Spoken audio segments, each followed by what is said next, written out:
Hi friends, welcome to my channel. Ranveer ఇంటిని check చేసి వెళ్తున్న అమర్కి ఖాళీ ఫోన్ రింగ్ అవ్వడంతో ఫోన్ లిఫ్ట్ చేసి రాథోడ్ని మాట్లాడమంటూ ఉండగా అవతలి వైపు నుండి మంగళ వాయిస్ విని అమర్ షాక్ అవుతాడు. ఇక దాంతో మంగళ గారు మీరా అని అమర్ అనగానే మంగళ షాక్ అవుతుంది. ఇక ఖాళీ రాత్రి నుంచి కనబడట్లేదు అని మంగళ చెప్పగానే ఇంటికి రండి అని అమర్ అనేస్తాడు. ఇక కోపంగా అమర్ చైర్లో కూర్చొని ఉంటాడు. అందరూ చుట్టూ చేరతారు. మనోహరి కోపంగా ఉన్న అమర్ని చూస్తూ, నన్ను దాటి నా నిజస్వరూపం చూసావా? నేను రణ్వీర్ భార్యనని తెలిసిందా? నీ భార్యని చంపింది నేనని తెలిసిందా? ఎందుకు కోపంగా ఉన్నావు అమర్ అని మనోహరి తల్లడిల్లిపోతూ ఉంటుంది మనసులో. ఇక ఏమైంది, అందరూ అలా ఉన్నారు అని మనోహరి అడగ్గా, నువ్వే చెప్పాలి అని అమర్, నా దగ్గర ఇంకెన్ని విషయాలు దాచావో నువ్వు చెప్పాలి, నేను వినాలి.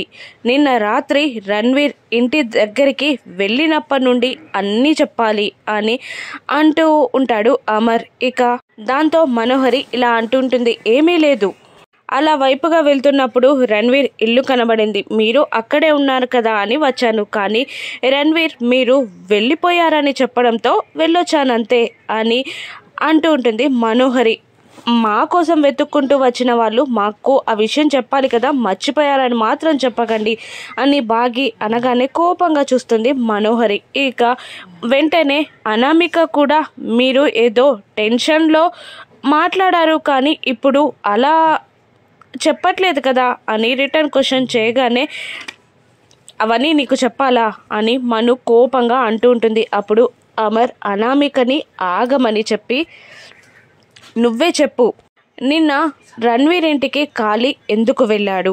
రణ్వీర్ ఇంటికి వెళ్లే ముందు నీకెందుకు ఫోన్ చేశాడు? నువ్వు మళ్ళీ అతనికి ఎందుకు కాల్ చేసావు? తిరిగి చాలాసార్లు కాల్ చేసావు ఎందుకు అని నిలదీస్తూ ఉంటాడు అమర్. అప్పుడు మనోహరి భయంతో వణుకుతూ ఇలా అంటూ ఉంటుంది, మంగళ ఖాళీ ఇద్దరూ కలిసి నాకు అప్పుడు డబ్బుల కోసం ఫోన్ చేస్తూ ఉంటారు.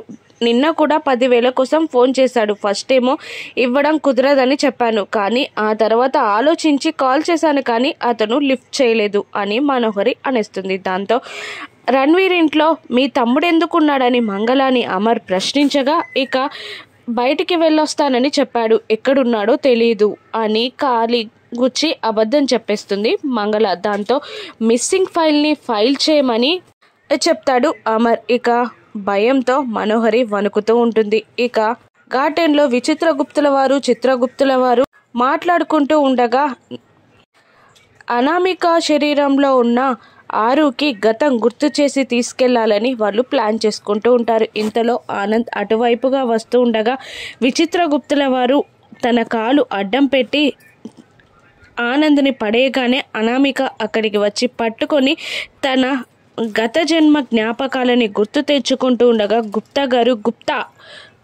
గారు బాలిక అని అరుస్తాడు. దాంతో గుప్తాని గుర్తుపడుతుంది ఆరు.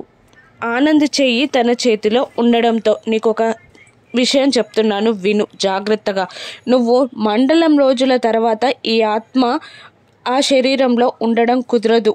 నీ పిల్ల పిచ్చుకలకే ప్రమాదం. తొందరగా బయటికి వచ్చే వెళ్ళిపోదాం అని అంటూ ఉంటారు విచిత్రగుప్తుల వారు. నేను ఎక్కడున్నాను అని గుప్తా గారు అని పలకడంతో ఆనంద్ అయోమయంగా, అసలు ఏం మాట్లాడుతున్నారు అనామిక గారు? గుప్తా ఎవరు? నేను ఆనంద్ని అని అంటూ ఒక్కసారిగా విడిపించుకుంటాడు ఆనంద్. దాంతో మళ్ళీ అంతా మర్చిపోతుంది అనామిక.